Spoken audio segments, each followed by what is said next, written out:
ബിസ്മില്ലാഹിർ റഹ്മാനിർ റഹീം. ഹാഫിളൂ അലസ്സലവാതി സ്വലാത്തിൽ വുസ്താ ഖൂമൂ ലില്ലാഹി ഖാനിതീൻ. സ്നേഹ ബഹുമാനമുള്ള സഹോദരൻ, മറ്റു പല സൂക്തങ്ങളെയും പോലെ ദുർവ്യാഖ്യാനിക്കപ്പെടുകയും തെറ്റിദ്ധരിക്കുകയും ചെയ്ത ഒരു സൂക്തമാണ് 2-ാം അധ്യായം 238-ാമത്തെ വചനമായ ഈ വചനം. നിലവിലുള്ള എല്ലാ നമസ്കാരങ്ങളും വളരെ പ്രധാനപ്പെട്ട മധ്യ നമസ്കാരവും അഥവാ അസർ നമസ്കാരവും മുറ പോലെ നിങ്ങൾ നിർവഹിക്കുക എന്നാണ് നിലവിലുള്ള പരിഭാഷ. ഹാഫിളു എന്ന് തുടങ്ങുന്ന ഒരു സൂക്തം ഖുർആനിൽ ഇതല്ലാതെ മറ്റൊന്നുമില്ല. ഇതേ ശൈലിയിൽ തുടങ്ങിയ ഹാഫിളു എന്ന ആ ഒരു വാക്ക് ഈ ഒരു സ്ഥലത്തല്ലാതെ മറ്റൊരു സ്ഥലത്തും പരിധിയാൽ ഖുർആനിൽ കാണുകയില്ല. വളരെ സുപ്രധാനമായ ഒരു വിഷയമാണ്. മാനുഷിക ഐക്യവും സാഹോദര്യവും ദൈവിക ഗ്രന്ഥങ്ങൾ തമ്മിലുള്ള ഐക്യവുമാണ് ഈ ഒരു സൂക്തത്തിലൂടെ ദൈവം തമ്പുരാൻ മാനവരെ അറിയിക്കുന്നത്. ഹാഫിളൂ, സാധാരണ നിലയിൽ നിങ്ങൾ സൂക്ഷിക്കുക എന്നാണ് അതിന് പലരും അർത്ഥം പറഞ്ഞു വരുന്നത്. ഹാഫള യുഹാഫിളു, മുഹാഫളത്ത് എന്ന് പറഞ്ഞാൽ സത്യത്തിൽ സംരക്ഷിക്കുക എന്നാണ്.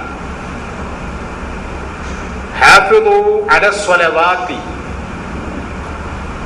ദൈവികമായ എല്ലാ വ്യവസ്ഥകളും നിങ്ങൾ സംരക്ഷിക്കുക. വസ്വലാത്തിൽ വുസ്താ, സുപ്രധാനമായ ആ വ്യവസ്ഥയും. ഖുർആൻ നിലവിൽ വരുന്നതിന് മുൻപ് ഇവിടെ മനുഷ്യരുണ്ട്, നിയമങ്ങളുണ്ട്, നിർദ്ദേശങ്ങളുണ്ട്, ആജ്ഞകളുണ്ട്, നിരോധാജ്ഞകളുണ്ട്. അതോടൊപ്പം ഈ ആജ്ഞകളും നിരോധാജ്ഞകളും മനുഷ്യരാശിയെ അറിയിക്കാൻ വന്ന പ്രവാചകരുണ്ട്. അവർ പ്രബോധനം ചെയ്ത ഗ്രന്ഥങ്ങളുണ്ട്. അതിലൂടെ ലോകം അറിഞ്ഞ നിർദ്ദേശങ്ങളും ഒക്കെയുണ്ട്. എന്ന് പറഞ്ഞാൽ നിങ്ങൾ മുസ്ലിങ്ങളാണ് എന്ന് പറഞ്ഞ് അങ്ങനെ ഒരു പ്രത്യേകമായ മതവുമായി നിങ്ങൾക്ക് കിട്ടിയ ആദർശവും ആ ഒരു കാര്യങ്ങളുമായി മാത്രമേ നടക്കൂ എന്ന് വാശി പിടിക്കേണ്ടവരല്ല നിങ്ങൾ. മറിച്ച് ദൈവത്തിനോട്, അതല്ലെങ്കിൽ ദൈവത്തിന്റെ നീതിയോട്, ധർമ്മത്തോട് പൊരുത്തപ്പെടുന്ന എല്ലാ വ്യവസ്ഥകളും ദൈവിക വ്യവസ്ഥകളാണ്. അതാര് പറഞ്ഞു, എപ്പോൾ പറഞ്ഞു, എവിടെ പറഞ്ഞു എന്നതിന് പ്രസക്തിയില്ല. അത് പ്രസക്തമല്ല. അത് പ്രസക്തമാകുന്നത് നിലവിലുള്ള ഇന്നത്തെ വ്യവസ്ഥയുണ്ടല്ലോ. ഒരു രാജ്യം, ആ രാജ്യത്തിന്റെ അതിരുകൾ, അതിന്റെ വരമ്പുകൾ, അത് അങ്ങോട്ട് കടക്കുവാൻ പാസ്പോർട്ട്, ഇങ്ങോട്ട് കടക്കുവാൻ വിസ, ഇതൊന്നും ദൈവത്തിന്റെ നിർദ്ദേശങ്ങളിലോ അതല്ലെങ്കിൽ നിയമങ്ങളിലോ പെട്ടതല്ല. മറിച്ച് ദൈവിക നിയമവും നീതിയും ധർമ്മവും അനുസരിച്ച് ഭൂമി മുഴുവനും മനുഷ്യരാശിക്ക് സഞ്ചരിക്കുവാനും യഥേഷ്ടം കൈകാര്യം ചെയ്യുവാനുമുള്ളതാണ്. ഒരു നാട്ടിന്റെ അല്ലെങ്കിൽ ഒരു രാഷ്ട്രത്തിന്റെ നിയമം എന്ന നിലയ്ക്ക് സ്വീകരിക്കപ്പെടാവുന്നതും അസ്വീകാര്യവുമായ നിയമനിർമ്മാണങ്ങളുണ്ട്. അത് മറ്റൊരു വശമാണ്. പക്ഷെ അത് ദൈവിക വ്യവസ്ഥയോട് നീതി പാലിക്കപ്പെടുന്നതും അതല്ലെങ്കിൽ അനീതി കാണിക്കപ്പെടുന്നതുമായ വ്യവസ്ഥകളൊക്കെ അതിലുണ്ട്. അപ്പോൾ വിശുദ്ധ ഖുർആനിന്റെ മുന്നിൽ, അതല്ലെങ്കിൽ ദൈവത്തിന്റെ മുമ്പിൽ, അല്ലാഹുവിന്റെ മുന്നിൽ ഇന്ന രാജ്യം, ഇന്ന രാഷ്ട്രം എന്നില്ല, ഇന്ന ജാതി, ഇന്ന മതം എന്നില്ല. മറിച്ച് അല്ലാഹുവിന്റെ മുന്നിൽ, ഈശ്വരന്റെ മുന്നിൽ മാനവൻ മാത്രമേ ഉള്ളൂ. ആ മാനവരോടാണ് നിർദ്ദേശങ്ങൾ ഉള്ളത്. ആജ്ഞകളും നിരോധാജ്ഞകളും അവരോടാണ് ഉള്ളത്. ഏതെങ്കിലും ഒരു സ്ഥലത്ത് നിങ്ങൾ കണ്ടിട്ടുണ്ടോ ഏതെങ്കിലും പ്രത്യേക ജാതിക്കാരെ വിളിച്ചുകൊണ്ട് നിർദ്ദേശിക്കുന്നത്? ഇല്ല. ഏതെങ്കിലും പ്രത്യേക മതക്കാരെ വിളിച്ചുകൊണ്ട് ആജ്ഞാപിക്കുന്നത്? ഇല്ല. പക്ഷേ നമ്മൾ അങ്ങനെ മനസ്സിലാക്കി, അതല്ലെങ്കിൽ നമ്മൾ അങ്ങനെ മനസ്സിലാക്കപ്പെട്ടു, നാം ആ രൂപത്തിൽ പരിചിതമാക്കപ്പെട്ടു. അതാണ് സംഭവിച്ചത്. യാ അയ്യുഹല്ലദീന ആമനൂ എന്ന് പറഞ്ഞാൽ മുസ്ലിങ്ങളെ എന്നാണ്. എന്ന് നാം പരിചയപ്പെടുത്തപ്പെട്ടു. അതാണ് പ്രശ്നം ഉണ്ടായത്. മൊത്തത്തിലുള്ള പ്രശ്നങ്ങൾ അങ്ങനെ തന്നെയാണ്. അപ്പോൾ എന്താണ് ഈമാൻ, എന്താണ് ഇസ്ലാം? സമാധാന പ്രേമികൾ. മുഅ്മിൻ എന്ന് പറഞ്ഞാൽ സമാധാന കാംക്ഷികൾ, സമാധാനദായകർ, സത്യത്തിന്റെ വാഹകർ. യാ അയ്യുഹല്ലദീന ആമനൂ. അവിടെ ചെറിയ ഒരു പ്രശ്നമൊന്നുമല്ല. വിശ്വാസികളെ എന്ന അർത്ഥം കൊടുക്കുമ്പോൾ അവിടെ ഉണ്ടായിട്ടുള്ള പ്രശ്നം ചെറുതൊന്നുമല്ല. ആരാ നമ്മൾ വിശ്വാസികൾ നാം കാണുന്നത്? നമുക്ക് പരിചയമുള്ള ആളുകൾ. അതിലും പിന്നീട് വിവേചിക്കപ്പെടുകയാണ്. സുന്നി, അസുന്നി, സുസുന്നി എന്ന് പറഞ്ഞ് വീണ്ടും വീണ്ടും വീണ്ടും ചിത്രീകരിച്ച് അങ്ങനെ കൊണ്ടുപോയി. അതേസമയം ലോകത്ത് എല്ലാവരും സമാധാനം കാംക്ഷിക്കേണ്ടവരാണ്. ആ നിലക്കാണ് ഖുർആൻ ജനങ്ങളെ വിളിച്ചത്. യാ അയ്യുഹല്ലദീന ആമനൂ, സമാധാന പ്രേമികളെ, സമാധാനദായകരെ, സമാധാനം കാംക്ഷിക്കുന്നവരെ. ആമിനു ബില്ലാഹി. കണ്ടോ, അവിടെ എന്താ പറയാ അർത്ഥം വെക്കുക? യാ അയ്യുഹല്ലദീന ആമനൂ, ആമിനു എന്നൊരായത്തും ഖുർആനിലുണ്ട്. അപ്പൊ എന്താ നിലവിലുള്ള അർത്ഥം? വിശ്വസിച്ചവരെ നിങ്ങൾ വീണ്ടും വിശ്വസിക്കുകയും. കണ്ടോ? അപ്പൊ അവിടൊക്കെ എന്താ പ്രശ്നം? ഇതിന്റെ ശരിയായ ആശയം മനസ്സിലാക്കുവാൻ ശ്രമിക്കുകയോ അതല്ലെങ്കിൽ പഠിപ്പിക്കാൻ ശ്രമിക്കുകയോ ചെയ്തില്ല. യാ അയ്യുഹല്ലദീന ആമനൂ, സമാധാന പ്രേമികളെ, ആമിനു, നിങ്ങൾ സമാധാനം സ്ഥാപിക്കേണ്ടത് ബില്ലാഹി, ദൈവീക വ്യവസ്ഥ കൊണ്ടാണ്. അള്ളാനെ കൊണ്ട് എന്ന് പറഞ്ഞാൽ അള്ളാനെ കൂട്ടുപിടിച്ചിട്ട്. ഇങ്ങനെ അള്ളാനെ കൂട്ടുപിടിക്കുക? നീതിയുടെയും ധർമ്മത്തിന്റെയും സത്യത്തിന്റെയും വക്താക്കൾ നിങ്ങളാകുക. അപ്പോഴാണ് നിങ്ങൾ ദൈവത്തിന്റെ ആളുകളാകുന്നത്. ആ നിലയ്ക്ക് ദൈവീക വ്യവസ്ഥകൾ പാലിച്ചുകൊണ്ടും അത് സ്വീകരിച്ചുകൊണ്ടും നിങ്ങൾ സമാധാനം സ്ഥാപിക്കുക. ആ നില അതേ ഉള്ളൂ. കാരണം നമ്മുടെ അഭീഷ്ടമനുസരിച്ച് നീതി സ്ഥാപിക്കാൻ കഴിഞ്ഞുകൊള്ളണമെന്നില്ല. നമ്മുടെ അഭീഷ്ടമനുസരിച്ച് ധർമ്മം സ്ഥാപിക്കാൻ സാധിച്ചു കൊള്ളണമെന്നില്ല. കാരണം നമുക്ക് പോലും പരിചിതമല്ലാത്ത നീതിയും വ്യവസ്ഥയും ഉണ്ട്.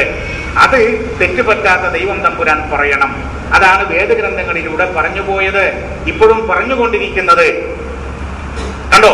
അപ്പോൾ നിങ്ങൾ ഇവിടെ വരുന്നതിന് മുൻപ് ഇവിടെ ഒരു സൊസൈറ്റി കഴിഞ്ഞു പോയിട്ടുണ്ട്. അല്ല, സൊസൈറ്റികൾ കഴിഞ്ഞു പോയിട്ടുണ്ട്, വേദഗ്രന്ഥങ്ങൾ കഴിഞ്ഞു പോയിട്ടുണ്ട്, ആദർശങ്ങൾ പറഞ്ഞു പോയിട്ടുണ്ട്, ആദർശവാദികൾ കഴിഞ്ഞു പോയിട്ടുണ്ട്. അതുകൊണ്ട് ഹാഫിദൂ, നിങ്ങൾ സംരക്ഷകരാകണം. അലസ്വലവാത്ത്, ദൈവികമായ എല്ലാ വ്യവസ്ഥകളോടും ആ എല്ലാ വ്യവസ്ഥകളിലും അതിന്റെ സംരക്ഷകരായി നിങ്ങൾ മാറണം. വസ്വലാത്തിൽ ഉസ്ത, സുപ്രധാനമായ ആ വ്യവസ്ഥയും. നേരത്തെ കഴിഞ്ഞുപോയ വ്യവസ്ഥയെ സംരക്ഷിക്കുന്ന ഒരു പരിപാടി കൂടി ഖുർആനിനുണ്ട് എന്ന് ഖുർആൻ പറഞ്ഞുപോയി. മുഹൈമിനൻ അലൈഹി, ഖുർആനിന്റെ മറ്റു ഗ്രന്ഥങ്ങളുടെ സംരക്ഷകനാകുക എന്ന ഡ്യൂട്ടി കൂടി ഖുർആനിനുണ്ട്.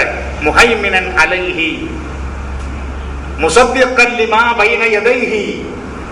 മുഹമ്മദ് സംസാരിക്കുമ്പോൾ, മുഹമ്മദ് ദൂതൻ സംസാരിക്കുമ്പോൾ അദ്ദേഹത്തിന്റെ മുൻവശത്തുള്ള, അദ്ദേഹത്തിന്റെ അടുത്തുള്ള ഗ്രന്ഥങ്ങളെ സത്യപ്പെടുത്തുക.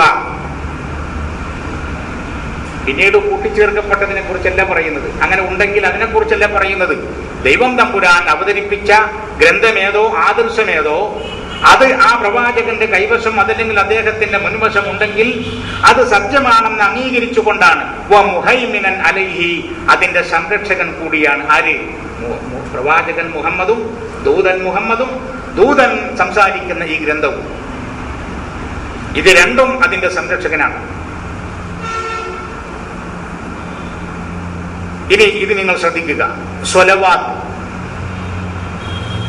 അപ്പൊ ഈ അർത്ഥം നിങ്ങളുടെ മനസ്സിലേക്ക് തറച്ച് കയറണം. ഹാഫിദൂ, നിങ്ങൾ സംരക്ഷിക്കുക. അലസ്വലവാത്ത്, ദൈവികമായ എല്ലാ വ്യവസ്ഥകളും. വസ്വലാത്തിൽ ഉസ്ത, സുപ്രധാനമായ ആ വ്യവസ്ഥയും. മറ്റു വേദഗ്രന്ഥങ്ങളിൽ പറഞ്ഞു പോയിട്ടില്ലാത്ത വ്യവസ്ഥകൾ കൂടി, ആദർശങ്ങൾ കൂടി, ആജ്ഞകൾ കൂടി ഈ ഖുർആനിലുണ്ട്. അതും നിങ്ങൾ സംരക്ഷിക്കാൻ നിങ്ങൾ മുന്നിൽ നിൽക്കണം. ഒന്നാമത് സ്വലാത്ത് എന്ന് പറഞ്ഞാൽ തന്നെ അതിന്റെ അർത്ഥം എന്താണെന്നറിയോ? തിന്മകൾക്ക് സ്വലാത്ത് എന്ന് പറയില്ല, തിന്മക്ക് സ്വലാത്ത് എന്ന് പറയില്ല. സ്വലാത്ത് നന്മ ഉൾക്കൊള്ളുന്നതാണ്. നമുക്ക് പരിചയമുള്ള സ്വലാത്ത് ചൊല്ലിയിരിക്കലാണ്. ഖുർആൻ പറയുന്ന സ്വലാത്ത് ചെയ്തു കൊണ്ടിരിക്കലാണ്. അതാണ് വ്യത്യാസം. ചൊല്ലുകയും ചൊല്ലി തീർക്കുകയും ചെയ്തു തീർക്കുകയും ചെയ്യുന്ന ഒരു വലിയ വ്യത്യാസം ഇവിടെ ഉണ്ട്. ഇനി ഖുർആനിൽ 23-ാം അധ്യായം 2-ാമത്തെ സൂക്തം, ഖദ് അഫ്ലഹൽ മുഅ്മിനൂന, മുഅ്മിനുകൾ വിജയിച്ചു കഴിഞ്ഞു. ഖദ് എന്ന് പറയുന്ന വാക്ക് ശ്രദ്ധിക്കണം. നിശ്ചയം, സംശയത്തിന് ഇടമില്ലാത്ത രൂപത്തിൽ ഉപയോഗിക്കുന്ന ഒരു വേർഡാണ് ഖദ്, നിശ്ചയം. അഫ്ലഹൽ മുഅ്മിനൂന, മുഅ്മിനുകൾ വിജയിച്ചു കഴിഞ്ഞു. ആരാ മുഅ്മിന്? നേരത്തെ പറഞ്ഞതുപോലെ ഇങ്ങോട്ട് വരട്ടെ, സമാധാന പ്രേമികൾ, സമാധാനത്തിന് വേണ്ടി പ്രവർത്തിക്കുന്നവർ, സമാധാനദായകർ, സമാധാന കാംക്ഷികൾ വിജയിച്ചു കഴിഞ്ഞു. ആരാണവർ? അല്ലദീനഹും ഫീ സ്വലാത്തിഹിം ഖാശിഊൻ, അവരുടെ സ്വലാത്തിൽ അവർ ഗൗരവപൂർവം അവരുടെ സ്വലാത്തിനെ അവർ കാണുന്നവരാണ്. എന്താണ് അവരുടെ സ്വലാത്ത്? ഓരോരുത്തർക്കും ഓരോ സ്വലാത്തുണ്ട്. ഈ സ്വലാത്ത് ദുഷിക്കുന്നത് എപ്പോഴാണെന്നറിയോ? ചില ആളുകളിലേക്ക് ചൂണ്ടി പറയുമ്പോഴാണ്. ഇപ്പൊ ഉദാഹരണം, ശിർക്കന്മാരുടെ സ്വലാത്തിനെ കുറിച്ച് ഖുർആൻ പറഞ്ഞു, വമാ കാന സ്വലാത്തുഹും ഇൻദൽ ബൈതി ഇല്ലാ മുകാഅൻ വതസ്ദിയ എന്ന് ഖുർആൻ പറഞ്ഞു. എന്താണ് നിലവിലുള്ള അർത്ഥം? അവർ കഅബത്തിന്റെ അടുത്ത് നിസ്കരിക്കാൻ നിൽക്കുമ്പോൾ ചൂളം പിടിച്ചുകൊണ്ടും കൈയൊട്ടിക്കൊണ്ടുമായിരുന്നു നിസ്കരിച്ചിരുന്നത് എന്നാണ് നിലവിലുള്ള അർത്ഥം. അതുകൂടി പറയുമ്പോഴേ സംഹരിച്ചാലേ സ്ഥാപിക്കാൻ കഴിയുള്ളൂ. അങ്ങനത്തെ സംസ്കാരം അവർക്ക് ഉണ്ടായിട്ടില്ല. അപ്പൊ വമാകാന സ്വലാത്തുഹും, അവരുടെ സ്വലാത്ത്, എന്തൽ ബൈത്ത്, എന്താ ബൈത്ത്? ദൈവിക വ്യവസ്ഥയോടുള്ള അവരുടെ സമീപനം, അവരുടെ ശൈലി, ഇല്ലാ മുകാഅൻ വതസ്ദിയ, അതിനെ പരിഹസിക്കലാണ്. ആരുടെ? മുഹമ്മദ് നബിയുടെ പ്രതിപക്ഷത്തുണ്ടായിരുന്ന കക്ഷികളുടെ സ്വഭാവത്തെ കുറിച്ചാണ് പറഞ്ഞത്. ഇന്ന അവ്വല ബൈത്തിൻ എന്ന് പറഞ്ഞു തുടങ്ങിയില്ലേ? ഇന്ന അവ്വല ബൈത്തിൻ വുദിഅ ലിന്നാസി ലല്ലദീ ബിബക്ക മുബാറകൻ, ഭൂമിയിൽ ആദ്യമായി നിലവിൽ വന്ന വ്യവസ്ഥ ദൈവത്തിന്റെ വ്യവസ്ഥയാണ്. ഇന്ന അവ്വല ബൈത്തിൻ വുദിഅ ലിന്നാസി, ജനങ്ങളുടെ ക്ഷേമത്തിന്, ഉയർച്ചയ്ക്ക്, വളർച്ചയ്ക്ക്, ഐശ്വര്യത്തിന് വേണ്ടി ഭൂമിയിൽ ആദ്യമായി നിലവിൽ വന്ന വ്യവസ്ഥ ലല്ലദീ ബിബക്ക, ശക്തമായതാണ്, ഉറപ്പുള്ളതാണ്, നിലനിൽപ്പുള്ളതാണ്. അതാണ് ബൈത്ത്, അതാണ് ബൈത്ത്. അപ്പോ ഇങ്ങനെ വരട്ടെ, ഇന്ന വമാ കാന സ്വലാത്തുഹും, അവരുടെ സ്വലാത്ത് എന്തിനോട്? അവരുടെ കമ്മിറ്റ്മെന്റ്, അവരുടെ സഹകരണം ഈ ബൈത്തിനോട്, ദൈവിക വ്യവസ്ഥയോട്, ഇല്ലാ മുകാഅൻ വതസ്ദിയ, പരിഹസിക്കലാണ്, കളിയാക്കലാണ്, വിലവെക്കാതിരിക്കലാണ്. പക്ഷെ നിങ്ങൾ അങ്ങനെ ആകാൻ പാടില്ല. മറിച്ച് നിങ്ങൾ ആരായിരിക്കണം? ആണോ? മുശ്രിക്കും മുഅ്മിനും, സമാധാനം കാക്ഷിക്കാത്തവരും സമാധാനത്തെ തകർക്കുന്നവരും പിച്ചു ചീന്തവനുമാണ് മുശ്രിക്. മുഅ്മിൻ സമാധാനം സ്ഥാപിക്കാൻ വെമ്പൽ കൊള്ളുന്നവൻ, അതിന് മുമ്പിൽ നടക്കുന്നവൻ. അത് അഫ്ലഹൽ മുഅ്മിനൂന, ഇത്തരം സമാധാന പ്രേമികൾ, സമാധാനദായകർ വിജയിച്ചു കഴിഞ്ഞു. ആരാണവർ? അല്ലദീന ഹും, അവർ ഫീ സ്വലാത്തിഹിം ഖാശിഊൻ, അവരുടെ സ്വലാത്തിൽ ഖാശിഈങ്ങളാണ് എന്ന് പറഞ്ഞാൽ ഗൗരവ സമേതം അവരുടെ സ്വലാത്തിനെ കാണുന്നവരാണ്. ഇവിടെയാണ് നാമും മറ്റുള്ളവരും വ്യത്യാസപ്പെടുന്നത്, വ്യതിരക്തമാകുന്നത്. കാരണം എന്തെങ്കിലും ആയിക്കോട്ടെ, എന്തെങ്കിലും സംഭവിച്ചോട്ടെ, അല്ല, ഇതിന്റെ ആളുകൾ എന്ന നിലയ്ക്ക് എത്ര കഷ്ടപ്പെട്ടും എത്ര ബുദ്ധിമുട്ട് സഹിച്ചും ഈ സ്വലാത്തൊന്ന് നടപ്പിൽ വരാൻ, അല്ല നടപ്പിൽ വരുത്താൻ നമ്മുടെ പോലും പല വിഷയങ്ങളും മാറ്റി വെച്ചുകൊണ്ട് നാം മുന്നിൽ വരണം. അതിനെന്താ അർത്ഥം വെച്ചത്? അല്ലദീനഹും ഫീ സ്വലാത്തിഹിം ഖാശിഊൻ, നിസ്കരിക്കാൻ നിന്നാ വലിയ പേടിണ്ടാവും, നിസ്കാരത്തിന് കയ്യെട്ടിയാൽ വലിയ പേടിണ്ടാവും. അങ്ങനെ കപട ഭക്തിയുമായി, കപട ഹുശൂവുമായി ഒരു നിസ്കാരം സംഘടിപ്പിക്കപ്പെട്ടു. അപ്പോൾ ദൈവത്തെ അറിയുന്ന, മനസ്സിലാക്കാൻ ശ്രമിക്കുന്നവരും ദൈവിക വ്യവസ്ഥ ഭൂമിയിൽ നടപ്പാകണമെന്ന് ആഗ്രഹിക്കുന്നവരും വിജയിച്ചു കഴിഞ്ഞു. ഫീ സ്വലാത്തിഹിം അല്ലദീനഹും ഫീ സ്വലാത്തിഹിം ഖാശിഊൻ, ഈ സ്വലാത്തിൽ അവർ ഗൗരവ സമേതം അതിനെ കാണും. ഒരു സ്ഥലത്തും 23:2. ഇനി 23:9 അതേ സൂക്തം തന്നെ, അതേ അധ്യായം തന്നെ, വല്ലദീനഹും അലാ സ്വലാത്തിഹിം യുഹാഫിദൂൻ. കണ്ടോ, ഒരു സ്ഥലത്ത് പറഞ്ഞത് ഫീ സ്വലാത്തിഹിം ഖാശിഊൻ. അതേ സൂക്തത്തിൽ തന്നെ തൊട്ടു താഴെ വല്ലദീനഹും അലാ സ്വലാത്തിഹിം യുഹാഫിദൂൻ, സ്വലാത്തിനെ അവർ സംരക്ഷിക്കുന്നവരാണ്. സ്വലാത്തിനെ സംരക്ഷിക്കലും സ്വലാത്തിൽ ഗൗരവം സമേതം സ്വലാത്തിനെ വീക്ഷിക്കുന്നതും രണ്ടും രണ്ടാണ്. മറ്റൊരു സ്ഥലത്ത് കാണാം അല്ലദീനഹും അലാ സ്വലാത്തിഹിം ദായിമൂൻ, അവരുടെ സ്വലാത്തിന്റെ മേൽ അവർ ദായിമ് സ്ഥിരമായി ആ സ്വലാത്തിന് വേണ്ടി പ്രവർത്തിക്കുന്നവർ. കൊല്ലത്തിലൊരിക്കലല്ല, അതല്ലെങ്കിൽ മാസത്തിലൊരിക്കലല്ല, ഏതെങ്കിലും ഒരു കാലത്തല്ല. നാം എവിടെയാണെങ്കിലും ഈ വ്യവസ്ഥ നിലവിൽ വരാൻ, നടപ്പിൽ വരാൻ നാം ശ്രമിക്കേണ്ടതുണ്ട്. ചുരുങ്ങിയ നിലക്കെങ്കിലും ഒരു ആദർശ ഈ നിലക്ക് ഈ വിശ്വാസം അംഗീകരിച്ചിട്ടുള്ള ഈ അവസ്ഥയിൽ എത്തിയിട്ടുള്ള ഒരാൾക്ക് മിണ്ടാതിരിക്കാൻ സാധ്യമല്ല. എങ്ങനെയെങ്കിലും മിണ്ടിപ്പോകും എവിടെ ചെന്നാലും. അതാണ് പലപ്പോഴും നമുക്ക് പലയിടത്തും പ്രശ്നം ഉണ്ടാവുന്നത്. മിണ്ടാതിരിക്കാൻ കഴിയില്ല. നമ്മളിങ്ങനെ തീരുമാനിക്കും, മിണ്ടൂല. ഒരു കൊല്ലം കൊണ്ടുവരാം, 2 കൊല്ലം കൊണ്ടുവരാം. പക്ഷെ 2 മണിക്കൂർ പോയിട്ട് 2 മിനിറ്റ് പോലും എത്തിക്കൊള്ളണമെന്നില്ല, മിണ്ടിപ്പോകും. അപ്പോ അല്ലദീനഹും അലാ സ്വലാത്തിഹിം ദായിമൂൻ, അവരുടെ സ്വലാത്തിന്റെ മേൽ അവർ സ്വീകരിച്ചിട്ടുള്ള, അവർ മനസ്സിലാക്കിയിട്ടുള്ള ഈ നീതി വ്യവസ്ഥയെ കുറിച്ച് ബോധവാന്മാരായിരിക്കും അവർ. അപ്പോ ഹാഫിദു അലസ്വലവാത്തി വസ്വലാത്തിൽ വുസ്ത. ഇനി ഖൂമു വഖൂമു ലില്ലാഹി ഖാനിതീൻ. വേറെ പല സ്ഥലങ്ങളിലും കാണാം വഖൂമു ലില്ലാഹി, നിങ്ങൾ അല്ലാഹുവിന് വേണ്ടി നിൽക്കുക. ചില ആളുകളൊക്കെ വഖൂമു ലില്ലാഹി ഖാനിതീൻ, നിങ്ങൾ നിന്നുകൊണ്ട് ഖുനൂത്തോതുക എന്ന് വരെ ദുർവ്യാഖ്യാനം ചെയ്തിട്ടുണ്ട്. കണ്ടോ, അത്രത്തോളം എങ്ങനെയൊക്കെ ദുർവ്യാഖ്യാനം ചെയ്യാൻ പറ്റും അങ്ങനൊക്കെ ചെയ്തിട്ടുണ്ട്. കാമ എന്ന് പറഞ്ഞാൽ സത്യത്തിൽ നിൽക്കുന്നതിനല്ല പറയാം. ഖുർആനിൽ അബദ്ധം പറഞ്ഞാലുള്ള പ്രശ്നം എന്ന് വെച്ചാൽ പല ആളുകൾക്കും സ്വീകരിക്കാൻ കഴിയില്ല എന്നുള്ളതാണ്. നിൽക്കാൻ കഴിയാത്തവരുമില്ലേ. ഇപ്പൊ ഖൂമൂലില്ലാഹി ഖാനിതീൻ, നിങ്ങൾ നിന്നുകൊണ്ട് ഖുനൂത്ത് തോന്നുന്നു പറഞ്ഞാൽ വികലാംഗൻ എന്ത് ചെയ്യും?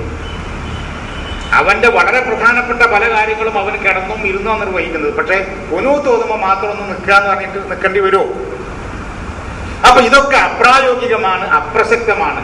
ഖുർആൻ വിരുദ്ധ വ്യാഖ്യാനങ്ങളൊക്കെയും അത് ഇത്രയും കാലം എങ്ങനെ പോയി എന്ന് പറഞ്ഞാൽ ആളുകളൊക്കെ ഉറങ്ങിയത് കൊണ്ടാണ്.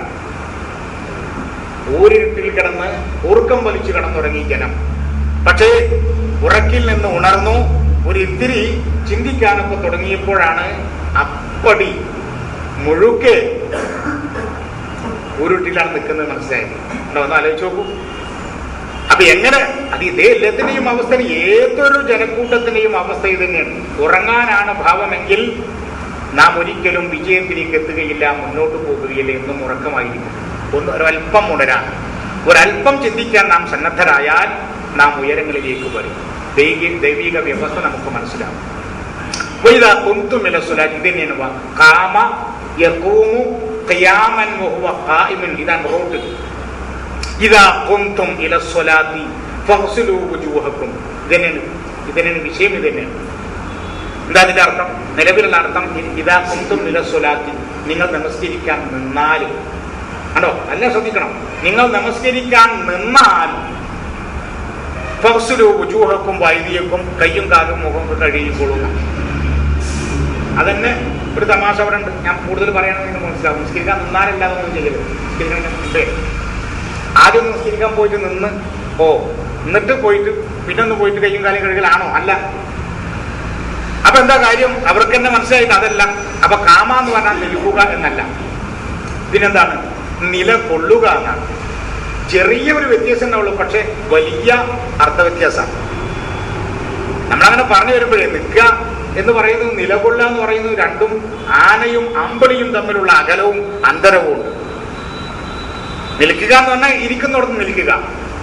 നിലകൊള്ളുക എന്ന് പറഞ്ഞാലോ ഇരിക്കുന്നിടത്ത് നിൽക്കൊന്നും വേണ്ട, ഇരുന്നു കൊണ്ട് തന്നെ നിലകൊള്ളാം, കിടന്നുകൊണ്ട് നിലകൊള്ളാം, നിന്നുകൊണ്ടും നിലകൊള്ളാം. എന്തിലാ നിലകൊള്ളേണ്ടത്? ഇലസ്വലാത്തി, ദൈവിക വ്യവസ്ഥ. അപ്പോൾ ദൈവിക വ്യവസ്ഥയുമായി നിങ്ങൾ ബന്ധം സ്ഥാപിക്കുമ്പോൾ ഫഗ്സുലു വുജൂഹക്കും വഅയ്ദിയക്കും, നിങ്ങളുടെ അഭിപ്രായങ്ങൾക്കും നിങ്ങളുടെ വീക്ഷണങ്ങൾക്കും കൃത്യത വേണം, ക്ലിപ്തത വേണം. അതാണ് ഗസ്ൽ. ഇതൊക്കെ സത്യത്തിൽ നേരത്തെയുള്ള എന്താ പറയാ പണ്ഡിതന്മാർ, വിവരമുള്ള പണ്ഡിതന്മാർ നേരത്തെ പറഞ്ഞു പോയിട്ടുണ്ട്. ഉദാഹരണം, മുസ്ലിംകൾക്കിടയിൽ ചില സാങ്കേതിക പദങ്ങളുണ്ട്. അവർ മുസ്ലിംമാർ പണ്ഡിതന്മാർ മാത്രം കാണുമ്പോൾ ഉപയോഗിക്കുന്ന ചില ശൈലിയുണ്ട്. എന്താ പറയാ, ആ വിഷയത്തിൽ ഇമാം ഷാഫിക്ക് ഇങ്ങനെ ഒരു വജ്ഹുണ്ട്. ആ വിഷയത്തിൽ ഇമാം ഷാഫിക്ക് ഇങ്ങനെ ഒരു വജ്ഹുണ്ട്, ഇമാം അബൂ ഹനീഫയുടെ വജ്ഹ് ഇന്നതാണ്. എന്താ വജ്ഹിന് അർത്ഥം? ഇവിടെ അർത്ഥം വെച്ചത് എന്താ? ഇദാ ഖുംതും ഇല സ്വലാത്തി ഫഗ്സുലു വുജൂഹക്കും, നിസ്കരിക്കാൻ നിന്നാൽ നിങ്ങൾ എന്ത് ചെയ്യണം? മുഖം കഴുകണം. അവിടെ മുഖം എന്ന അർത്ഥം വെച്ചു. വജ്ഹ് എന്ന ഏകവചനത്തിന്റെ ബഹുവചനമാണ് വുജൂഹ്. അപ്പൊ ഇവിടെ എന്താ അർത്ഥം വെച്ചു? പരിഭാഷയിൽ എങ്ങനെ ദുർവ്യാഖ്യാനിച്ചു? മുഖം കഴുകുക എന്ന് അർത്ഥം വെച്ചു. ഇവിടെ എന്താ ഉദ്ദേശിച്ചത്? ഇമാം ഷാഫിയുടെ വജ്ഹ് ഇന്നതാണ്, വീക്ഷണം. കുല്ലു ശൈഇൻ ഹാലികുൻ ഇല്ലാ വജ്ഹഹു, എല്ലാം നശിക്കും, എല്ലാം നശിക്കും. ഇല്ലാ വജ്ഹഹു, അള്ളാന്റെ മുഖം ഒഴികെ. നിലവിലുള്ള അങ്ങനെ വരട്ടെ, അള്ളാന്റെ മുഖം മാത്രം ഇങ്ങനെ നശിച്ചിട്ട് വരൂ, അങ്ങനെ ഉണ്ടാവും. അപ്പൊ ദൈവിക വീക്ഷണത്തിന് മാത്രമേ നിത്യതയുള്ളൂ എന്നാ പറഞ്ഞു വന്നത്. കുല്ലു ശൈഇൻ ഹാലികുൻ, എല്ലാ വ്യവസ്ഥകളും എല്ലാം തകർന്ന് തരിപ്പണമാകും. പക്ഷേ ഇല്ലാ വജ്ഹഹു, ദൈവത്തിന്റെ വീക്ഷണം, ദൈവിക വ്യവസ്ഥ, ദൈവിക നീതി, ദൈവിക ധർമ്മം അത് അനശ്വരമാണ്. നശിക്കുന്ന ഒരു ഏർപ്പാട് അതിനില്ല. എന്താ പറഞ്ഞു വന്നത്? ഇത് ഖുർആനിലുള്ള സൂക്തമാണ്. കുല്ലു ശൈഇൻ ഹാലികുൻ ഇല്ലാ വജ്ഹഹു. അതേപോലെ തന്നെ വജ്ഹ റബ്ബിക, നിന്റെ റബ്ബിന്റെ മുഖത്തിന് വേണ്ടി പണിയെടുത്താൽ, നിന്റെ റബ്ബിന്റെ മുഖത്തിന് വേണ്ടി പണിയെടുത്താൽ, കണ്ണിനും കാലിനും കയ്യിക്കും തലക്കുന്നല്ല, മുഖത്തിന് വേണ്ടി. ഇങ്ങനെ ഉണ്ടോ? മുഖത്തിന് വേണ്ടി പണിയെടുത്താൽ ഇല്ല. റബ്ബിന്റെ വീക്ഷണം അനുസരിച്ച് പ്രവർത്തിച്ചാൽ എന്നാ പറഞ്ഞു വന്നത്. അപ്പൊ ഇദാ ഖുംതും ഇല സ്വലാത്തി ഫഗ്സുലു വുജൂഹക്കും, നിങ്ങൾ ദൈവിക വ്യവസ്ഥയുമായി നിലകൊള്ളുമ്പോൾ ഫഗ്സുലു വുജൂഹക്കും, നിങ്ങളുടെ വീക്ഷണങ്ങളെ നിങ്ങൾ കഴുകണം എന്ന് പറഞ്ഞാൽ അതിന് കൃത്യത നിങ്ങൾ കൊണ്ടുവരണം. വഅയ്ദിയക്കും, നിങ്ങളുടെ അഭിപ്രായങ്ങൾക്കും. ശത്രുക്കൾ, ഖുർആൻ പറയാൻ ഒരു സ്ഥലത്ത്, ശത്രുക്കൾ അവരുടെ കൈകൾ നിങ്ങളിലേക്ക് ഇങ്ങനെ നീട്ടിയിരിക്കുകയാണ്. യബ്സുത്തൂന ഇലൈക്കും ഐദിയഹും, അവരുടെ കൈകൾ നിങ്ങളിലേക്ക് നീട്ടിക്കൊണ്ടിരിക്കുകയാണ്. ഏതെങ്കിലും ശത്രു അങ്ങനെ ഇരിക്കുന്നുണ്ടോ? അന്നത്തെ ശത്രുവോ ഇന്നത്തെ ശത്രുവോ ഇരിക്കുന്നുണ്ടോ നമ്മളിലേക്ക് ഇങ്ങനെ കൈ ഇങ്ങനെ നീട്ടിയിട്ട്? ഇല്ല. പിന്നെന്താണത്? അവരുടെ വീക്ഷണം, അവരുടെ ചിന്ത, അവരുടെ മനോഭാവം നിങ്ങളെ എങ്ങനെ, എപ്പോൾ, എങ്ങനെയൊക്കെ നശിപ്പിക്കാൻ സാധിക്കും എന്നതാണ്. എത്ര കൃത്യമാണ്, എത്ര വ്യക്തമാണ്. ശത്രുപക്ഷത്തിന് എപ്പോഴും ഉണ്ടായിരിക്കുക, യുദ്ധരംഗത്താകട്ടെ അതല്ലെങ്കിൽ ഏത് രംഗത്താകട്ടെ, ശത്രുപക്ഷത്തിന് എന്താ ഉണ്ടായിരിക്കുക? അവരുടെ ശത്രുക്കളെ എങ്ങനെ അതിജയിക്കണം, എങ്ങനെ മറികടക്കണം, എങ്ങനെ നശിപ്പിക്കണം, എങ്ങനെ തകർക്കണം എന്നതായിരിക്കും അവരുടെ ചിന്ത, അവരുടെ വീക്ഷണം, അവരുടെ പ്രവർത്തനം. അല്ലാതെ കയ്യും ഇങ്ങനെ നീട്ടിയിട്ട് ഉറങ്ങാതെ ഇരിക്കല്ല. അപ്പൊ ഇത് എല്ലാം. അപ്പോ വഖൂമൂ ലില്ലാഹി ഖാനിതീൻ, നിങ്ങൾ അല്ലാഹുവിന് വേണ്ടി നിലകൊള്ളുന്നവരായിരിക്കണം. ഖാനിതീൻ, എന്താ ഖാനിത്ത്? കുനൂത്ത്. ഇത്രയും കാലം ഈ ബുഖാരിയും അബൂ ഹുറൈറയും വന്നുണ്ടാക്കിയ കുനൂത്ത് ഓതാനാണ് ലോക മനുഷ്യരോട് അള്ളാഹു പറഞ്ഞതെന്ന് പറഞ്ഞാൽ എന്തൊരു അത്ഭുതമാണത്. ഇതിനു മുമ്പ് ഈ കുനൂത്തില്ല. ഇന്ന ഇബ്രാഹിമ കാന ഉമ്മത്തൻ ഖാനിതൻ ലില്ലാഹി, ഇബ്രാഹിം നബി വലിയ കുനൂത്തിന്റെ ആളായിരുന്നു എന്നാണോ ഖുർആൻ പറഞ്ഞതാണ്? ഇന്ന ഇബ്രാഹിമ, നിശ്ചയം ഇബ്രാഹിം, കാന ഉമ്മത്തൻ ഖാനിതൻ ലില്ലാഹി ശാകിറൻ ലിഅൻഉമിഹി, നിശ്ചയം ഇബ്രാഹിം ഒരു സമൂഹമായി നിലകൊണ്ടയാളാണ്. ഖാനിതൻ ലില്ലാഹി, ദൈവീക വ്യവസ്ഥയ്ക്ക് വേണ്ടി നിലകൊണ്ടയാളാണ്. ശാകിറൻ ലിഅൻഉമിഹി, അല്ലാഹുവിന്റെ അനുഗ്രഹങ്ങൾക്ക് നന്ദി ചെയ്തയാളാണ്. ഇവിടെ നിങ്ങൾ ഇങ്ങനെ വെച്ചു നോക്കി, ഇബ്രാഹിം നബിക്ക് ആകണ്ടായിരുന്ന പണി കുനൂത്തോതലാണെന്ന് പറഞ്ഞാൽ? ഇബ്രാഹിം പ്രവാചകനെ, ഇബ്രാഹിം ദൂതനെ ഖുർആൻ മറ്റു പല പ്രവാചകന്മാരിൽ നിന്നും വ്യത്യസ്തനായിട്ട് പറഞ്ഞു. കാന ഉമ്മത്തൻ, അതൊരു സമൂഹമാണ്, ഒരു ഉമ്മത്താണ്, ഒരു സൊസൈറ്റിയാണ്. അദ്ദേഹം വ്യക്തിപരമായി സ്വന്തം നിലയ്ക്ക് അദ്ദേഹത്തിന്റെ കൂടെയുള്ള സൊസൈറ്റിയെ കുറിച്ചല്ല പറഞ്ഞത്. ഇന്ന ഇബ്രാഹിം കാന ഉമ്മത്തൻ, ഇബ്രാഹിം തന്റെ ഒരു സൊസൈറ്റിയാണ്. ഖാനിത്തൻ ലില്ലാഹി, ദൈവത്തിന് വേണ്ടി നിലകൊണ്ടവൻ. കുടുംബത്തെ മറ്റേ ബന്ധനങ്ങളാക്കി മാറ്റേണ്ടി വന്നു അദ്ദേഹത്തിന്, അല്ലെ? അടുപ്പക്കാരെ അകറ്റേണ്ടി വന്നു. എന്തിനു വേണ്ടി? ദൈവ വ്യവസ്ഥയ്ക്ക് വേണ്ടി നിലകൊണ്ടതിന്റെ പേരിൽ. 16:120 ഇന്ന ഇബ്രാഹിം കാന ഉമ്മത്തൻ ഖാനിത്തൻ ലില്ലാഹി. ഇനി മറ്റൊരു സ്ഥലത്ത് ബൽ ലഹു മാ ഫിസ് സമാവാതി വൽ അർദ് കുല്ലുൻ ലഹു ഖാനിതൂൻ. ബൽ എന്നല്ല, ലഹു മാ ഫിസ് സമാവാതി വൽ അർദ്, പ്രപഞ്ചത്തിലുള്ളത് മുഴുവനും അല്ലാഹുവിൻ്റെതാണ്. കുല്ലുൻ ലഹു ഖാനിതൂൻ, സർവവും അല്ലാഹുവിന് വേണ്ടി കുനൂത്തോതുന്നവരാണ്. പക്ഷിയും പറവയും മൃഗങ്ങളും എല്ലാം അല്ലാഹുവിന് വേണ്ടി കുനൂത്തോതുന്നവരാണ്. എന്ന് പറഞ്ഞാൽ എന്താ? ഇവരൊക്കെ പടിഞ്ഞാട്ട് നിന്ന് സുബഹിയിൽ ഒതുർത്ത് കുനൂത്തോതലാണോ? അല്ല. ദൈവിക വ്യവസ്ഥയെ മനസ്സിലാക്കി, ദൈവിക വ്യവസ്ഥ അവരിലുള്ള ദൈവിക വ്യവസ്ഥ. നമുക്കറിയാലോ, ലോകത്തുള്ള സർവ പക്ഷികൾക്കും പറവകൾക്കും ഒരു വ്യവസ്ഥയുണ്ട്. വളരെ വ്യക്തമായി എത്രയോ വർഷങ്ങളായി നാം അത് വിവരിച്ചു കൊടുക്കാൻ തുടങ്ങിയതാണ്. 24:41 അലം തറ, നീ ശ്രദ്ധിക്കുന്നില്ലേ, നീ കാണുന്നില്ലേ, നീ ചിന്തിക്കുന്നില്ലേ? എന്താണത്? ലോകത്തുള്ള സർവ്വവിധ പക്ഷികളും സർവവും അല്ലാഹുവിനെ സ്തുതിക്കുന്നു, അവനെ പ്രകീർത്തിക്കുന്നു. കുല്ലുൻ ഖദ് അലിമ സ്വലാത്തഹു വ തസ്ബീഹഹു. അതിന്റെ ധർമ്മം എന്താണ്? നമ്മൾ കണ്ട് ചെറിയ ഒരു കുഞ്ഞ് പ്രാവ്, അതല്ലെങ്കിൽ ഒരു കൊക്ക് അല്ലെങ്കിൽ കാക്ക, അതിൻ്റെ അമ്മയുടെ വായിൽ നിന്ന് ഭക്ഷണം കഴിക്കുന്നത്, അതല്ലെങ്കിൽ തള്ളക്കോഴി, അതല്ലെങ്കിൽ തള്ളക്കാക്ക ദൂരങ്ങൾ താണ്ടി ഭക്ഷണം കൊണ്ടുവന്ന് അതിൻ്റെ കുഞ്ഞിന്റെ കൊക്കിലേക്ക് ഇട്ടുകൊടുക്കുന്നത്, വായിലേക്ക് ഇട്ടുകൊടുക്കുന്നത്. അതാര് പഠിപ്പിച്ചു? അതിൽ അന്തർലീനമായി കിടക്കുന്ന ദൈവം തമ്പുരാൻ വ്യവസ്ഥ ചെയ്തിട്ടുള്ള വ്യവസ്ഥയാണ്, അതിന്റെ ധർമ്മമാണത്. ആ ധർമ്മം അനുസരിച്ചത് പ്രവർത്തിക്കുന്നു. ഏതെങ്കിലും കാക്ക ഖുർആൻ ഓതിയിട്ടുണ്ടോ? ഏതെങ്കിലും പ്രാവ് ഈ പറഞ്ഞ വ്യവസ്ഥ ഖുർആനിലൂടെ വായിച്ചിട്ടുണ്ടോ? ഇല്ല.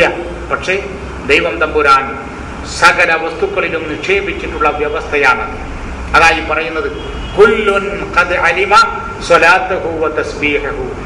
ഈ ഇത്തരം സൂക്തങ്ങളെ ഒന്ന് സാധൂകരിക്കാൻ വേണ്ടി ചില ആളുകൾ പണിപ്പെടുന്നത് കണ്ടിട്ടുണ്ടോ?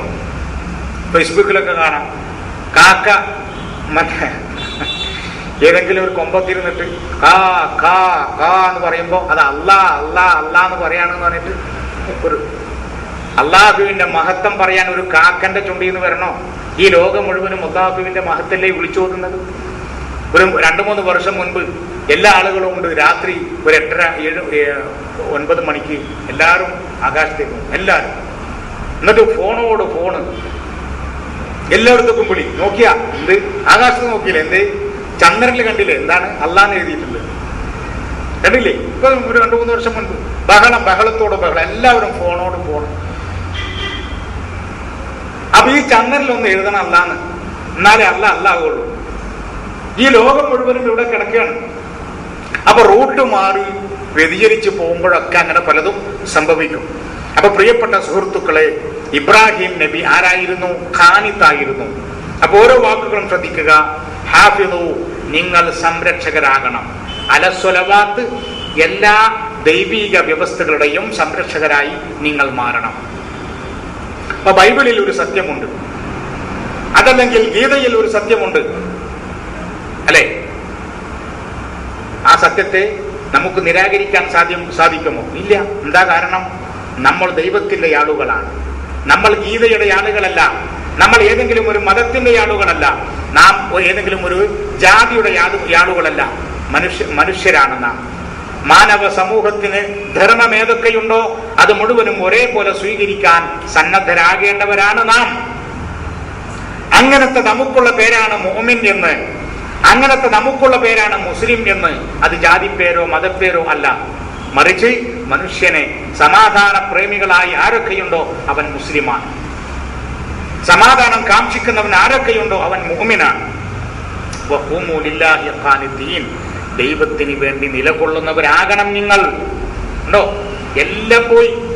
നാം കാലങ്ങളേറെ തലയിലേറ്റി നടന്നിരുന്ന ഭാരങ്ങൾ മുഴുവനും വലിച്ചെറിയാണ്. ഇന്നിപ്പോ ആകെ ഇസ്ലാം നിലനിൽക്കുന്നത് നമുക്കറിയാലോ കുറച്ച് കാര്യങ്ങളിലാണ്. നോമ്പ് നോക്കുന്നുണ്ടെങ്കിൽ മുസ്ലിമാണ്, ഹജ്ജ് ചെയ്തിട്ടുണ്ടെങ്കിൽ വലിയ മുസ്ലിമാണ്, നിസ്കാരം കൃത്യമായി നിർവഹിക്കുന്നെങ്കിൽ അതിലും വലിയ മുസ്ലിമാണ്. പക്ഷെ അതൊന്നും ഇല്ലാത്തവനോ? ഇതൊന്നുമില്ല, പറഞ്ഞതൊന്നും ഇല്ലാത്തവൻ ആരാണ്? സമൂഹ ദൃഷ്ടിയിൽ സമുദായ ദൃഷ്ടിയിൽ ആരാണ്? കാഫിറാണ്, പച്ച കാഫിറാണ്. എന്നാ ഇതൊന്നുമില്ലാതെ ഇപ്പറഞ്ഞതിലൊക്കെ വട്ടപൂജ്യം ദൈവിക വ്യവസ്ഥയിൽ അവൻ മുൻപന്തിയിലുണ്ടെങ്കിൽ അവൻ മാത്രമാണ് മുസ്ലിം. അതാ മനസ്സിലാക്കിയത്. നിസ്കാരമുണ്ട് ഇഷ്ടം പോലെ, അളവിലേറെ, നോമ്പുണ്ട്, ഹജ്ജുണ്ട്, ഇവര് പേരിട്ടുള്ള സക്കാത്തും ഇതൊക്കെ ഉണ്ട്. ദൈവിക വ്യവസ്ഥയിൽ ഇല്ലെങ്കിൽ അവന്റെ പേര് ഖുർആനികമായി കാഫിറാണ്.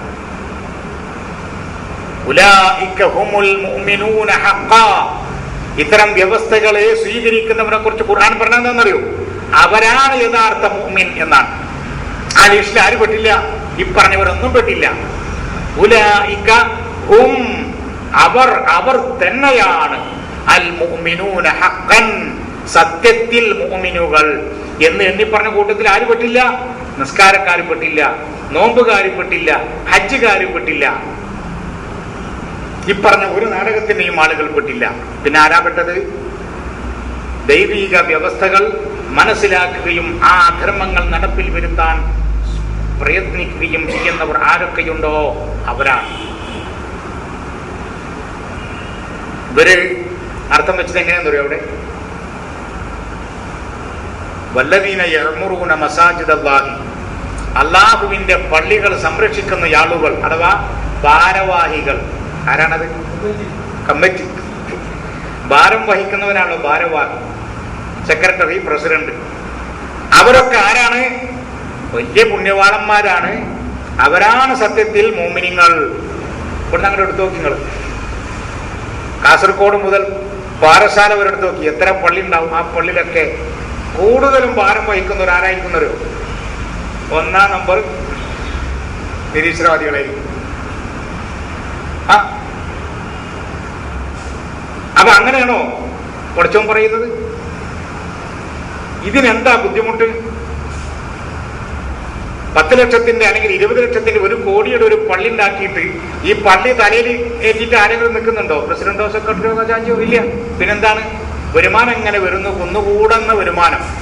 ആ വരുമാനം എഴുതുക, ആ വരുമാനം സൂക്ഷിക്കുക, അതിൽ ബാങ്കിലിടുക. ഭയങ്കര ഭാരമുള്ള പരിപാടിയാണ് അല്ലേ?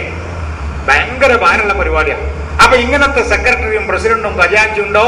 ഉലൈക ഹുമുൽ മുഅ്മിനൂന ഹഖ്ഖാ, 1-ാം നമ്പർ മുഅ്മിനീങ്ങൾ അവരാണെന്ന് പഠിച്ചവൻ പറയോ? ഇല്ല. പിന്നെ ആരാണത്? ദൈവിക വ്യവസ്ഥ സ്വീകരിക്കുകയും അത് നടപ്പിൽ വരുത്താൻ പ്രയത്നിക്കുകയും അതിനു വേണ്ടി ഒരുപക്ഷെ സന്നദ്ധരാകേണ്ടി വന്നാൽ ആ നിലക്കും മുന്നോട്ട് നീങ്ങുന്നവരും ആരോ? ഉലൈക ഹുമുൽ മുഅ്മിനൂന ഹഖ്ഖൻ, അവരാണ് യഥാർത്ഥത്തിൽ മുഅ്മിൻ. പിന്നെ അതിന്റെ ഓപ്പോസിറ്റ് എന്താണ്? ഞാൻ പറയണോ? അതിന്റെ ഓപ്പോസിറ്റ് ആരാണ്? ഉലൈക ഹുമുൽ കാഫിറൂന ഹഖ്ഖൻ. അതിന്റെ ഓപ്പോസിറ്റ് ആരാണ്? തികഞ്ഞ നിഷേധികൾ. ഇനി എന്താ ഹിഫ്ദ്? ഒരു പക്ഷേ ആദ്യമായിട്ടായിരിക്കും ഹാഫിദു എന്നതിന് നിങ്ങൾ സംരക്ഷിക്കുക എന്നർത്ഥം കേട്ടിട്ടുണ്ടായിരുന്നു. നമ്മളെന്താ സാധാരണ കേട്ടുള്ള സൂക്ഷിക്കുക? എന്തിനെ സൂക്ഷിക്കുന്നത്? പൈസ സൂക്ഷിക്കും. എങ്ങനെ? പൈസ എങ്ങനെ സൂക്ഷിക്കുക? മറ്റാരും കാണാതെ, മറ്റൊരാളുടെയും ശ്രദ്ധയിൽപ്പെടാതെ, മറ്റുള്ളവന്റെ കൈവശം പോകാതെ സൂക്ഷിക്കുക. ഇങ്ങനത്തെ സാധനമാണോ സ്വലാത്ത്? ശ്രദ്ധിക്കേണ്ടതാണ്. പാസ്പോർട്ട് നമ്മൾ സൂക്ഷിക്കും. എങ്ങനെ സൂക്ഷിക്കാം? വേണ്ടവർ എടുത്തോളാന്ന് പറഞ്ഞിട്ട് ഇടലാണോ? അല്ല. പക്ഷെ ദൈവിക വ്യവസ്ഥ സൂക്ഷിക്കേണ്ടതല്ല, പിന്നെയോ സംരക്ഷിക്കേണ്ടതാണ്. അത് എവിടെയെങ്കിലും പെട്ടിയിൽ പൂട്ടി വെക്കി ഞാൻ ഇവിടെ ദൈവിക മറ്റേ നീതിയും ഇതൊക്കെ ഞാൻ ഇവിടെ എടുത്തു വെച്ചിട്ടുണ്ടോ പൂട്ടിയിട്ട്? ഇതാണ് അല്ല, അത് സംരക്ഷിക്കാൻ വേണ്ടത്. ഇത് നമുക്ക് എവിടെയാണ് കിട്ടേണ്ടത്? ആരെങ്കിലും പറഞ്ഞാൽ നമുക്ക് സ്വീകാര്യമില്ല. മറിച്ച് ആര് പറയണം? ഖുർആൻ പറയണം.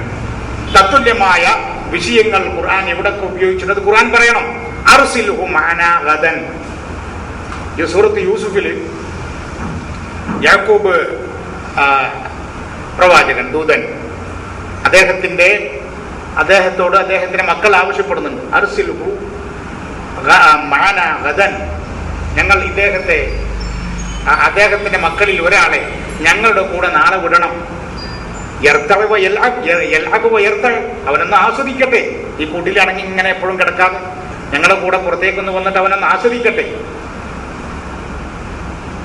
എന്നിട്ടോ ഇന്നാ ലഹു ലഹാഫിദൂൻ, അവനെ ഞങ്ങൾ സംരക്ഷിക്കാം.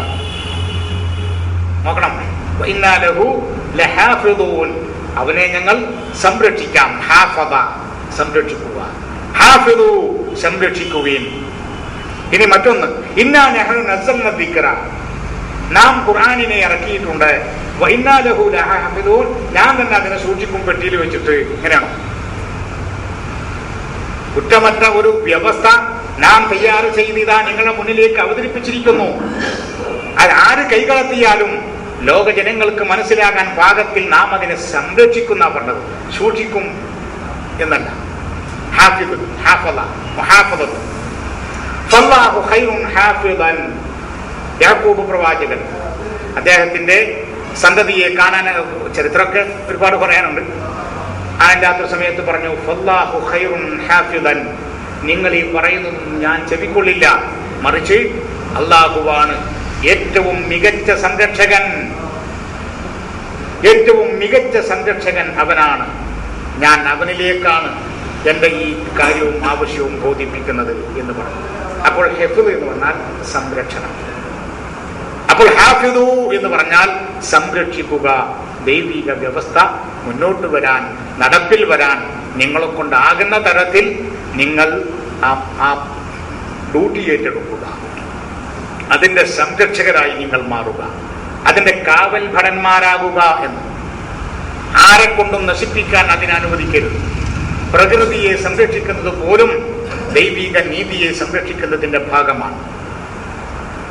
പ്രകൃതി നശിക്കാതിരിക്കൽ മാനവൻ ഇവിടെ സംരക്ഷിക്കപ്പെടുന്നതിൻ്റെ ഭാഗമാണ്. ഇതൊക്കെ നമ്മൾ ഏറ്റെടുക്കേണ്ടതാണ്. ഇതൊക്കെ നമ്മുടെ ഭാഗമാണ്. അതൊക്കെ വേറെ ആർക്കൊക്കെയോ തീരെഴുതി കൊടുത്തു, അല്ലെ? ഇതൊന്നും നമുക്ക് പറ്റുന്ന പണിയല്ല എന്ന് പറഞ്ഞിട്ട്, ഇതൊന്നും നമ്മുടേതല്ല എന്ന് പറഞ്ഞിട്ട് എന്താ ഒഴിവാക്കാനുള്ളത്? ഈ പ്രപഞ്ചത്തിൽ എന്താണ് നമ്മിൽ നിന്ന് ഒഴിവാക്കുന്നത്? ഒന്നുമില്ല, ഒന്നുമില്ല. എല്ലാം. അതാണ് ഖലീഫ. ഖലീഫ എന്ന് പറഞ്ഞാൽ, മുമ്പ് ഞങ്ങളൊക്കെ ഖലീഫ എന്ന് പറഞ്ഞാൽ കൊല്ലത്തിലൊരിക്കൽ ഒരു പാട്ട് പാടുന്ന ആൾക്കാരുണ്ട്. ഒരു പച്ച തുണിയും പച്ച കോട്ടൊക്കെ ഇട്ടിട്ട്, ഇവിടെ ഉണ്ടാകുന്നത് എനിക്കറിയില്ല, ഒരു പാട്ട് പാടും വന്നിട്ട് നാഗൂർ ഖലീഫ എന്നാ പറയാം. വേറെ ചില ആളുകൾ ഷെയ്ഖിന്റെ ത്വരീഖത്ത് മറ്റുള്ള ആളുകൾക്ക് കൊടുക്കാൻ അധികാരമുള്ള ആളുകൾ ഖലീഫ. ഞാൻ ഈ ഭൂമി ലോകത്ത് എന്റെ ഖലീഫയെ ഞാൻ നിയമിക്കാൻ പോകുന്നു. എന്റെ ഖലീഫയെ. ആരാണ് ഖലീഫ? യഖ്ലുഫുനി. ഖലീഫന്റെ വ്യാഖ്യാനം യഖ്ലുഫുനി, അവൻ എന്താകണം? എനിക്ക് പകരം നിൽക്കണം. എന്റെ സ്ഥാനത്ത് ഞാൻ നടപ്പിൽ വരുത്തേണ്ടുന്ന കാര്യങ്ങൾ അവനായി. അതാണ് ഖലീഫ, പിന്നിൽ നിൽക്കുന്നത്. അതിനാണ് ഖൽഫിന് പിന്നെ എന്ന് പറയുന്നതാണ്. فخلف من بعدهم خلف أضاعوا الصلوات واتبعوا الشهوات فسوف يلقون غيا. സ്വലാത്തിനെ നശിപ്പിക്കുന്ന ഒരു വിഭാഗം പിന്നീട് വളർന്നു വരും, അല്ലെങ്കിൽ വളർന്നു വന്നു, വരാതിരിക്കട്ടെ എന്ന അർത്ഥത്തിനാണ് പറയുന്നത്. فخلف من بعدهم خلف, അവർക്ക് ശേഷം ഈ സ്വലാത്തിനെ നിർബാധം തുടർന്നു വന്ന, അതിനെ മുന്നോട്ട് വരാൻ യത്നിച്ച ഒരു നല്ല വിഭാഗത്തിന്റെ പിൽക്കാലത്ത് പിന്നിൽ ഫഖലഫ മിൻ ബഅദിഹിം ഖൽഫുൻ, ഒരു പിൻതലമുറക്കാർ, അളാഉ സ്വലവാതി വത്തബഉ ശഹവാതി, അവരുടെ ദേഹേച്ഛകളെ പിൻപറ്റുകയും യഥാർത്ഥ സ്വലവാത്തിനെ, ദൈവിക വ്യവസ്ഥകളെ കാറ്റിൽ പറത്തുകയും ചെയ്യുന്ന ഒരു വിഭാഗം ഖൽഫായി മാറും. ഖൽഫ് പിന്നിൽ വരിക, അതാണ് പിന്നിൽ. അപ്പൊ ദൈവത്തിന്റെ കാവൽ ഭടന്മാരായി പിന്നിൽ നിൽക്കേണ്ടവർ, നിലകൊള്ളേണ്ടവർ, അതാണ് ഖലീഫ. ആ ഖലീഫയാണ് ആര്? മനുഷ്യൻ. മനുഷ്യനാണ് ആദം. അത് മുമ്പേ ദുർവ്യാഖ്യാനം ചെയ്യപ്പെട്ടു പോയതാണ്. അതെന്ന് പറഞ്ഞാൽ ഒരു വ്യക്തിയാണ്. അത് പിന്നെ നബിയാണോ ഔലിയാണോ എന്നുള്ള ചർച്ചകൾ അതിൻ്റെ പിന്നാലെ. സൗജ് എന്ന് പറഞ്ഞ ഭാര്യയാണോ, അത് പിന്നെ അതിൻ്റെ ദുർവ്യാഖ്യാനം പിന്നാലെ. നീയും നിന്റെ ഭാര്യയും കൂടി അവിടെ സ്വർഗത്തിൽ കൂടിക്കോ, പിന്നീട് സ്വർഗത്തിൽ നിന്ന് പുറത്തായി ഇനി എടുക്കാൻ പോണത് നരകത്തിലേക്ക്. അങ്ങനെ ഒരു തരം കളിയൊക്കെ ഉണ്ട്. അത് കുറെ പറയാനുണ്ട്. ഇത് കൊല്ല നാം പറഞ്ഞു ആദമിനോടും മനുഷ്യനോടും അവന്റെ ഇണയോടും സൗജ്. ഞാൻ ആ വിഷയത്തിലേക്ക് ചുരുങ്ങിയതൊരു 1 മണിക്കൂറെങ്കിലും ചർച്ച ചെയ്യണം ആ വിഷയം, ഏറ്റവും ചുരുങ്ങിയത്. അപ്പോ ആദമിനെ അഥവാ മനുഷ്യനെ ഭൂമി ലോകത്തേക്ക്, പ്രപഞ്ചത്തിലേക്ക് അയച്ചു. എന്തിനു വേണ്ടി? ഖലീഫയായിട്ട്. ദൈവത്തിന്റെ വ്യവസ്ഥ നടപ്പിൽ വരുത്തേണ്ടുന്ന, ദൈവത്തിന്റെ വ്യവസ്ഥയുടെ പിന്നാലെ പോകേണ്ടുന്ന, ഖൽഫായി പോകേണ്ടുന്ന ഒരാളായിട്ട്. അതൊരു വ്യക്തിയല്ല, മനുഷ്യകുലത്തെയാണ്. വലിയൊരു ഭാരമാണ് മനുഷ്യൻ ഏറ്റത്. ആ നിലയ്ക്ക് മനുഷ്യരൊക്കെയും ആരാണ്? ഭാരവാഹികളാണ്. എല്ലാവരും ഭാരവാഹികളാണ്. വലിയ ഭാരം വഹിക്കേണ്ടത്. സ്വന്തം വീട്ടിലെ ഭാരം മാത്രമല്ല, വലിയ ഭാരമാണ്. അത് ഓരോരുത്തർക്കും അർഹിക്കുന്ന ഭാരമാണ് അവർ ഏറ്റെടുക്കേണ്ടത്. എല്ലാ ഭാരവും ഒരാൾക്ക് ഏറ്റെടുക്കാൻ കഴിഞ്ഞില്ല. അവർ ഏറ്റെടുക്കുന്ന ഭാരങ്ങൾക്കും വ്യത്യാസം ഉണ്ടാവും. പക്ഷേ ചുരുക്കത്തിൽ ഹാഫിദു എന്നത് ബഹുവചനമാണ്. ഒരു വ്യക്തിയോടല്ല, 2 വ്യക്തിയോടല്ല, മറിച്ച് ഒരു വ്യക്തിയോട് എങ്ങനെ പറയാന്നറിയോ? ഒരു വ്യക്തിയോട് എങ്ങനെയാണ് പറയാന്നറിയോ? ഹാഫിദ്. നമ്മൾ ഈ മറ്റേ ബോട്ടലിന് മേലെ, പെപ്സിയുടെ ഒക്കെ ബോട്ടലിന് മേലെ കണ്ടില്ലേ, കീപ് യുവർ സിറ്റി, ഹാഫിദ് അല മദീനത്തി, ഹാഫിദ് അല മദീനത്തി അറബിയിൽ. അതിന്റെ അടിയിൽ കീപ് യുവർ സിറ്റി, താങ്കളുടെ പട്ടണം, താങ്കളുടെ സിറ്റി സൂക്ഷിക്കുക എന്നർത്ഥത്തിൽ ഇംഗ്ലീഷിലും അറബിയിലും എഴുതിയിട്ടുണ്ടാവും. അതെന്താണത്? സൂക്ഷിക്കല്. നേരത്തെ പറഞ്ഞ പോലെ തന്നെ സൂക്ഷിക്കല്ല, സംരക്ഷിക്കുക. മനുഷ്യർക്ക് ദുർഗന്ധം വമിക്കാതിരിക്കാൻ പാകത്തിൽ, മനുഷ്യർക്ക് ദുർഘടമല്ലാത്ത രൂപത്തിൽ, സഞ്ചാരയോഗ്യമായ രൂപത്തിൽ വഴിയെ സജ്ജീകരിക്കണം. അതേപോലെ തന്നെ അവിടുത്തെ മാർഗങ്ങൾ സജ്ജീകരിക്കപ്പെടണം, വാഹനങ്ങൾ ക്രമീകരിക്കപ്പെടണം, ഓഫീസുകൾ ക്രമീകരിക്കപ്പെടണം. ദുരിതമുണ്ടാകാൻ പാടില്ല, പ്രയാസമുണ്ടാകാൻ പാടില്ല. ഇതൊക്കെ ഇതിന് വക്താക്കളാണ് നാം. എത്ര സുഖാണ്! ഇതൊന്നുമില്ല. 4 നേരോ 3 നേരോ 5 നേരോ നിസ്കരിച്ച് പാട്ടും പാടിയിരുന്നാൽ ഈ ഉത്തരവാദിത്വം നിറവേറ്റി എന്ന് പറഞ്ഞാൽ എത്ര സുഖാണ്! എന്തൊരു സുഖാണ്! ഇടങ്ങരുണ്ടോ? 5 പൈസന്റെ ചെലവുണ്ടോ? അസറെണ്ണം നിസ്കരിക്കുക നമുക്ക്. കാരണം വലിയ നിസ്കാരം അതാണ്, ഏറ്റവും പ്രധാനപ്പെട്ട സ്വലാത്ത് അതാന്നാ പറഞ്ഞത്. അപ്പൊ ദോഹറും മറ്റൊക്കെ ഒഴിവാക്കിയിട്ട് അസറെണ്ണം നിസ്കരിക്കുക. ദോഹർക്കും അസറെണ്ണം, മാരിബിക്കും അസറെണ്ണം, ഇഷാക്കും അസറെണ്ണം, സുബഹിക്കും അസറെണ്ണം. എന്നാ ഈ പുണ്യം കിട്ടുമോ? പടച്ചവന് ഏൽപ്പിച്ച ഉത്തരവാദിത്വം നമുക്ക് നിറവേറ്റാൻ കഴിയുമോ? അപ്പോ അതിനൊക്കെ തകിടം മറിച്ചു. എന്നിട്ട് ഇത്ര വെളിച്ചം നൽകുന്ന ഈ ഒരു ദിവ്യ സൂക്തത്തെ, അതല്ലെങ്കിൽ ഈ പ്രപഞ്ചം മുഴുവനും വെളിച്ചം നൽകുന്ന ഈ ഒരു സൂക്തത്തെ അട്ടിമറിച്ചു. അതാണ് അതിനു വേണ്ടിയാണ് ഇപ്പൊ നെട്ടോട്ടം. ആകെ നിലകൊള്ളുന്നത് ഇതിനു വേണ്ടിയിട്ടാണ്. അതേസമയം ഈ ലോകത്തിലേക്ക് നാം ഒന്ന് ഇറങ്ങിച്ചെന്നുകൊണ്ട് പറയാം, ഈ പ്രകൃതി സംരക്ഷിക്കേണ്ടുന്നത് നമ്മുടെ ബാധ്യതയാണ്. ആരുടെ? മനുഷ്യരായ നമ്മുടെ. ഇവിടെ ദുരിതം ഉണ്ടാകാതിരിക്കാൻ ശ്രമിക്കേണ്ടത് അത് ഏത് നിലക്കാവട്ടെ. ഇവിടുത്തെ ഏറ്റവും വലിയ പ്രശ്നം എന്താ? ഏറ്റവും വലിയ മഹാമാരി എന്താണ്? ജനങ്ങളെല്ലാവരും ഭയപ്പെടുന്ന ഒരു കാര്യം എന്താണ്? മതമാണ്. ഏറ്റവും വലിയ ഒരു ആയുധമാണ്. അതിനേക്കാളും വലിയ ഒരു ആയുധം, ജനങ്ങളെ മുൾമുനയിൽ നിർത്താൻ കഴിയുന്ന ഒരു ആയുധം, ജനങ്ങളെ ഇത്രയും മാറ്റി നിർത്താൻ സാധിക്കുന്ന ഒരു ആയുധം മതത്തെ പോലെ മറ്റൊന്നില്ല. ഇത്തരം വിഷമുള്ള ഒരു സാധനം നോക്കൂ നിങ്ങൾ. ഒരാളെ തകർക്കാൻ, ഒരു സമൂഹത്തെ തകർക്കാൻ, ഒരു സമുദായത്തെ തകർക്കാൻ ഇതിനും വലിയ വിഷം നൽകാനില്ല. എന്താ കാര്യം എന്നറിയോ? ഇത് ഈ കാറ്റ് പോലെ ആഞ്ഞടിക്കും. കാരണം മറ്റു വിഷങ്ങളൊക്കെ അത് കഴിച്ചോൻ മാത്രമേ മരിക്കൂ. ഇതല്ല. ഒരു സമൂഹം മുഴുവനും കത്തിയെരിയും. അതിന് ചില പുരോഹിതന്മാരുടെ വകയായി ഉണ്ടാക്കിയിട്ടുള്ള ചില കെട്ടുറപ്പുകളുണ്ട്. അതിലെങ്ങാനും കത്തിവെച്ചാൽ ഉണ്ടാകുന്ന അവസ്ഥ എന്തായിരിക്കും? അപ്പൊ അത്രക്കും ദുർഘടമുള്ള, ദുർഗന്ധം വമിക്കുന്ന ഒരു മഹാവിപത്താണ് മതം എന്ന വിഷം. ആ വിഷത്തെയാണ് ഖുർആൻ പാടെ നിരാകരിച്ചത്. അതാ ഖുർആൻ മതക്കാരോട് സംസാരിക്കുന്നത്. ഹാഫിദൂ, ഓ മനുഷ്യരെ, നിങ്ങൾ സംരക്ഷകരായി മാറണം. ഖുർആനിന്റെ എല്ലാ കൽപ്പനയും ആരോടാ നിലവിൽ? ഒക്കെ മാപ്പിളാരോട്. ഈ മാപ്പിളാരെ എണ്ണ എത്രയും? ലോകതലത്തിൽ ഈ മാപ്പിളാരുടെ എണ്ണ എത്രയും? ഒന്ന് നോക്കൂ. അപ്പൊ ഈ 4 മാപ്പിളാരെ നന്നാക്കാൻ വന്നതാണ് ഈ ഖുർആൻ എന്ന് പറഞ്ഞാൽ വലിച്ചെറിയലേ വേണ്ടത്. എന്നിട്ട് നന്നായോ? ഇത്രയും കാലം ഇവരിത് കൊണ്ടു നടന്നത് നന്നായോ? ഇല്ലല്ലോ. എത്രത്തോളം വിടക്കാകാൻ പറ്റും അത്രത്തോളം ദൂഷിച്ചു. അതല്ലേ സംഭവിച്ചത്? എന്താ കാരണം? ഖുർആനിലുള്ളതല്ല കേട്ടത്, നേർക്ക് നേരെ വിപരീത കേട്ടത്. ഹാഫിദു എന്ന് പറഞ്ഞാൽ ഇവിടെ തന്നെ നിങ്ങൾ നോക്കൂ. സംരക്ഷിക്കുക എന്ന് പറയുന്നതും സൂക്ഷിക്കുക തമ്മിലുള്ള വ്യത്യാസം ഒന്ന് ആലോചിച്ച് നോക്കിയാൽ നിങ്ങൾ. സൂക്ഷിക്കുക ചെയ്തത് അല്ലേ? പുതുടുക്കാതെ തൊടാൻ പാടില്ല, അട്ടത്ത് കെട്ടി തൂക്കി സൂക്ഷിച്ചു അല്ലെ, അലമറയിൽ കൂട്ടി സൂക്ഷിച്ചു കണ്ടോ. മറ്റതോ സംരക്ഷിക്കണമെങ്കിൽ എന്ത് വേണം? തുറപ്പിക്കണം. ഇതൊന്ന് നോക്കണേ, ഇതൊന്ന് വായിക്കണേ, ഇതിലുള്ളൊന്ന് ശ്രദ്ധിക്കണേ. ഇതാണോ ഇതിലുള്ളത്? കുഴപ്പമില്ല. പക്ഷെ പൂട്ടി വെച്ചിട്ട് എന്താ പറഞ്ഞത്? ഇത് ഭയങ്കര സാധനമാണ്, ഭയങ്കരം തന്നെയാണ്. പിന്നെ ഒക്കെ ഇതിലുണ്ട്. അമേരിക്കക്കാരെന്തെങ്കിലും കണ്ടുപിടിച്ചാൽ അത് മുമ്പേ ഇതിലുള്ളതാണ്. യൂറോപ്യന്മാരെന്തെങ്കിലും കണ്ടുപിടിച്ചാൽ മുമ്പേ ഇതിലുണ്ട്. നമ്മൾ നേരത്തെ പറഞ്ഞതാണ്.